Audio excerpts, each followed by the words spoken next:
اللہ تعالیٰ قرآن میں کہتے ہیں وما خلقت الجن والانس الا لیعبدون، ہم نے انسانوں اور جنوں کو نہیں پیدا کیا سوائے اس کے کہ وہ ہماری عبادت کریں۔ تو پھر اس لحاظ سے ہمارے بچپنے کا کیا فائدہ ہو، کیونکہ بچپنے میں تو ہم نہ ہوش میں ہوتے ہیں، نہ طاقت ہوتی، نہ ہمیں کسی چیز کا پتہ ہوتا ہے،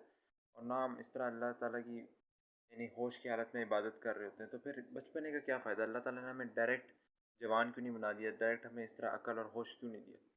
تو جو ایک بات میرے ذہن میں آئی وہ یہ تھی، بچپنے کی ایک حکمت یہ ہے انسان کی کہ جب انسان چھوٹا ہوتا ہے نہ اس کے پاس عقل ہوتی ہے، نہ طاقت ہوتی ہے، نہ کسی چیز کا اس کو شعور ہوتا ہے، نہ ہوش ہوتا ہے، ابھی چیزیں اس سے سیکھنی ہوتی ہیں، اور بلکہ وہ تو جب چھوٹا ہوتا ہے اس کو بھی یہ بھی نہیں پتا ہوتا کیا چیز اس کے لیے خطرے کا باعث ہے، کیا چیز اس کے لیے صحیح ہے بری ہے۔ اس کے باوجود اللہ تعالیٰ اسے جوانی تک لے کے جاتا ہے۔ تو سبحان اللہ، اس میں اللہ تعالیٰ کی طرف سے ایک حکمت یہ ہے کہ انسان اپنے ماضی میں دیکھ کے جھانکے کہ وہ رب جو مجھے اس حالت سے جب نہ میرے پاس عقل تھا، شعور تھا، طاقت تھی، نہ جسمانی طاقت تھی، نہ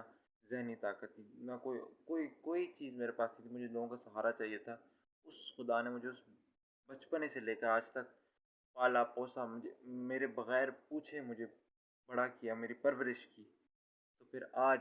جب میں بڑا ہو گیا، اب کیوں میں اس خدا پر یقین نہ رکھوں، اب کیوں نہ میں اس پہ توکل کروں کہ اب بھی وہ میرا خیال رکھے گا، اب بھی جوانی میں بھی، میرے بڑھاپے میں جب میں دوبارہ ضعیف اور کمزور ہوں، جب بھی وہی میری پرورش کرے گا، جب بھی وہی میرے حالات کو سنبھالے گا۔ تو اس میں یہ بہت خوبصورت حکمت ہے۔